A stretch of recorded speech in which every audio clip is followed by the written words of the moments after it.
দেখো বন্ধুরা, কালী পুজো তো চলেই এসেছে, আর কালী পুজোর আগে একটু বাজি কিনতে যাব না সেটা তো হয় না। তাই সকাল সকাল বেরিয়ে পড়েছিলাম, একদম 3:45-র সময় বেরিয়ে পড়েছিলাম চাম্পাহাটির উদ্দেশ্যে। কারণ আমি আগেও নীলগঞ্জ থেকে বাজি নিয়েছি, কিন্তু সেখানকার বাজি একদমই ভালো না।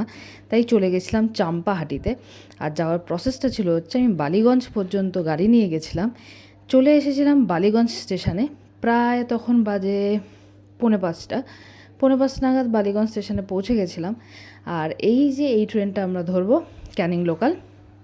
এই ট্রেনটা ধরে আমরা যাব হচ্ছে চাম্পাহাটি পর্যন্ত। আর আমার সাথে ছিল একজন, সেটা হচ্ছে আমার এই বন্ধুটা, যে এই বন্ধুটা কিন্তু সবসময় আমার সাথে বললেই সব জায়গায় যায়।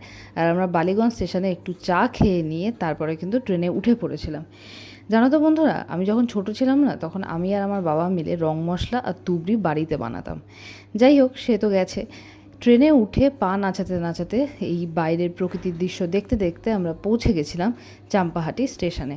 সোনারপুর থেকে 2-3টে স্টেশনের পরেই কিন্তু চাম্পাহাটি স্টেশন। আর ভিডিও ভালো লাগলে লাইক, কমেন্ট, শেয়ার করতে ভুলো না, অবশ্যই সাবস্ক্রাইব করে দিও।